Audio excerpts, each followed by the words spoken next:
دا د سرکاري سکولونو د ډبل شفت استادان دي چې ورته تیرو 9 میاشتو نه تنخواه نه ده ورکړې شوې او دوی احتجاجونو باندې مجبوره شوي. د صوبې څه 1210 سکولونو کې په دویم شفت کې څه 9000 استادان تعلیم ورکوي، خو زیاتره استادان د تنخواه نه میلاوېدو د لاسه دا مهال مالي مشکلات سره مخ شوي دي. د ملکنډ یو لرې پروت کلي سیلای بانډه کې د داسې یو های سکول استاد داود جان هم داسې استادانو کې دی چې دا وخت بغیر تنخواه کار کوي. چونکې موږ خو معماران قوم یو او موږ صرف د قلم سره لوبې کول زده کړي دي او بل څه کار موږ ته راځي نه، او موږ د خپل صلاحیتونو الحمدلله بهترین کردار ادا کوو او د هغې استعمال کوو، خو د هغې سیله موږ ته نه میلاویږي. که چېرته موږ نه فیسیلیټیټ کېږو نو موږ به مخکې پرمختګ څنګه کوو؟ دا زموږ بنیادي مسله ده چې موږ ته دوی خپل سیلریز په ټایم باندې راکړي، په منتلي بیسس باندې راکړي چې زموږ د کورونو دا چولې پې بلې شي او زموږ ژوند پې تېرول اسان شي.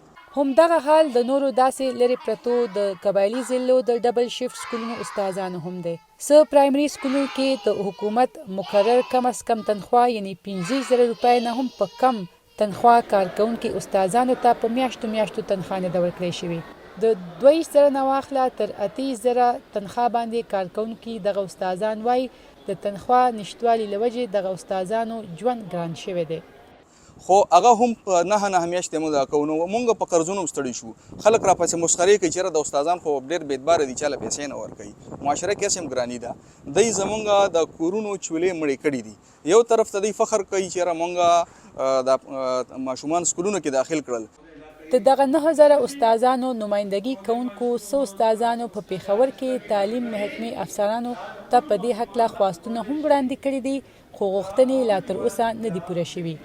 او نور چې څومره د سیکنډ شپ سکول سیستم د پراوینس لیول باندې اپیشلز دي د هغوی سره زموږ میټینګ وشو، خو هغوی موږ ته صرف یقین دهانیانې راکړې او موږ ته څه سالډ اتھینټیک او څه نوټیفاید چیز موږ ته میلاو نه شو چې ستاسو سیلریز به په څومره ټایم فریم کې ریلیز شي. VOD ته هم د تعلیم سکرټر په دې اړه د رابطې نه باوجود جواب تر دې راپور کولو پورې ورنه کړلو.